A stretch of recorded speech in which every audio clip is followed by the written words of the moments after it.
kunnafoni min bɛ di nanzarakan na o bɛna yɛlɛma aw ye todunkan na a bɛna lase aw ma seeru sila maraka fama fɛ sabula kunnafoni sɔrɔbaliya o ye kunnasiri ye. Maraka fama ka journal banbara bɛna lase aw ma ka sababu ɲuman kɛ malizoom.net ye. Maraka fama i bisimila bi kunnafoniw bɛ cogo di? Bi ye tarata ye février kalo tile 5 san 2019 kunnafoni labɛnna fasirijɛkulu maaw fɛ a bɛna lase ne Seyidu Sila maraka fama fɛ. Gawusu Keita n denkɛ maninkakini kali to suya kɔlɛ la kunnafoni bakurubaw filɛ.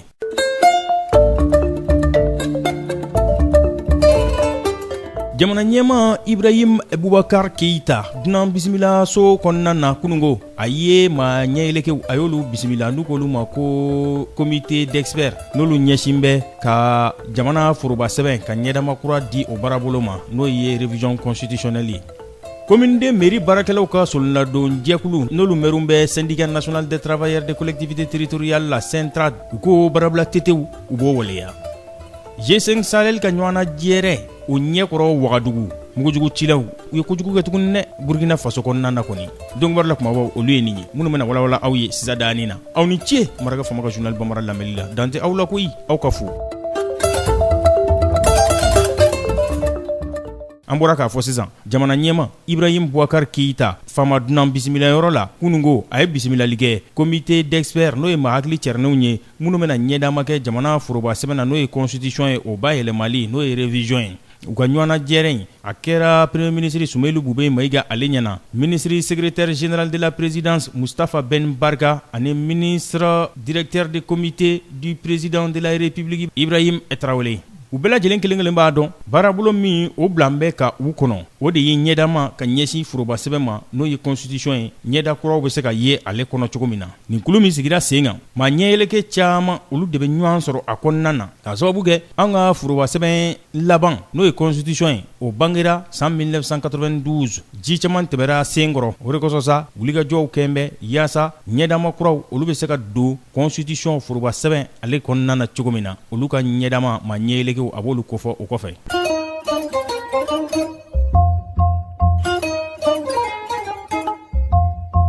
Commune de mairie baarakɛlaw ka solonladon jɛkulu n'o mɛriw bɛ solonladon jɛkulu belebele la n'u ko ma syndicat national des travailleurs des collectivités territoriales Centract u ko baarabila tetew n'o ye grève illimité ye k'u b'a a waleya a na dabɔ bidonya in na ka sababu kɛ u ka kalo caman sara o gulon bɛ ani u ka farankan tɔrɔmuɲɛw olu bɛɛ lajɛlen gulon bɛ. Tile saba baarabila o kɔfɛ ni jamana fangamarabaaw ma kala don u ɲina ka bɛn n'u ka baarabila ye u fɛnɛ ko an m'an kafasa gɛlɛya k'a sababu kɛ an ka saraw bɛ olu ti ka sara an ka mamɔgɔɲafɛnw bɛ olu ti ka sara o tuma na an tɛna se ka sigi k'o filɛ an bɛ wajibiyali kɛ an ka sara bɛɛ lajɛlen juru minnu bɛ yen olu bɛɛ lajɛlen ka sara an ye ani an ka farankan tɔrɔmuɲɛ minnu bɛ yen novembre kalo décembre kalo san 2018 ani janvier kalo san 2019 o bɛɛ lajɛlen ka ɲɛnabɔ an ye Zumana Sisoko ale de ye nin kuma ninnu fɔ a ko farankan tɔrɔmuɲɛ tɛ dɔwɛrɛ ye dɛ wari minnu bɛ tigɛ u ka kalosa tɔrɔmuɲɛ na k'a fɔ k'o bɛ don INPS la o tigilamaw ka o tɔnɔ bɔ wari tɛ ka se o tigilamaw ma an'u ka AMO wariko a bɛɛ lajɛlen ka ɲɛfɔ u ye.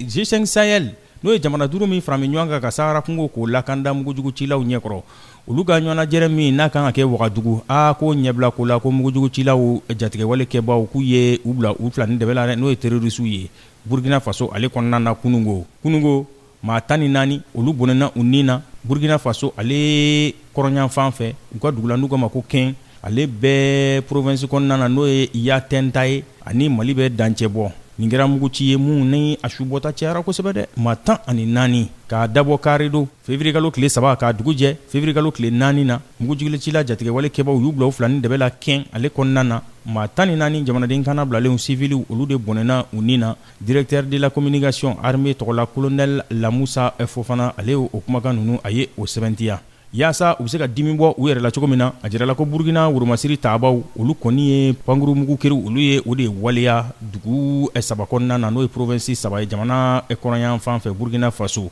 o kɛra sababu ye k'u ye mugujugu cila jatigɛwale kɛba ninnu terroriste maa 146 u ye olu bɔ baara la.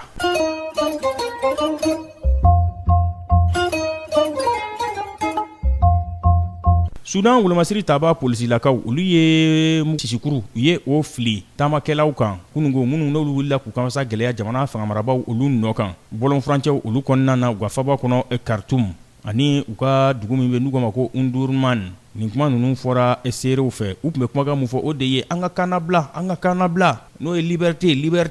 i tun bɛ o de mɛn u da k'a fɔ ko dɔ kɛra ten sa. Nin ko in yɛrɛ bɛɛ lajɛlen dabɔra farankan min kɛra mamakonyafɛnw olu sɔngɔ la o de kɛra o fununi ye o fununi de nana laban k'u yɛrɛ tɛ Umar el-Bashir fɛ bilen k'o ka taga bɔ fanga la sa ko dɔ kɛra ten. Ale nana fanga la coup d'état dɔ de senfɛ kabini san 1989 waati fɔ bi fanga b'ale kelen de nagakɔrɔ Sudankaw fɛ yen wa adamadenya hakɛ tangali tɔn minnu bɛ yen n'o ye ONG ye Human Rights Watch n'a ɲɔgɔnnaw olu ko a ko daminɛ ni bi cɛ maa 51 taamakɛlaw la olu de bɔnɛna u ni na. Ni ne bɛ dan sigi bi laseliw la min labɛnna fasirijɛkulu maaw fɛ k'a lase balimakɛ Seydou Sila maraka faama fɛ n denkɛ Gawusu Keyita maninka kɛni k'ale to suya kɔlɛ la ni Ala m'an ka jɔnya jɔn na e ko sini an tɛna ɲɔgɔn sɔrɔ yan kunnafoni kuraw k'olu lase aw ma yan'o cɛ n'a b'a fɛ ka segin ka maraka faama ka journal Bambara lamɛn a bɛ taa malizoom.net ale sanfɛ www.malizoom.net kunnafoni bɔlɔlɔ tɛmɛsira dɔ don aw na maraka faama ka journal Bambara ka laselibaw a n'a ka kunnafoni jataraw an n'a bɛɛ lajɛlen ye mun tora ne o ye k'aw fo ka waleɲuman dɔn k'a fɔ aw ye a k'an bɛɛ sini ni Ala sɔnn'a ma. Maraka faama ka bi journal Bambara lasera aw ma k'a sababu ɲuman kɛ malizoom.net ye.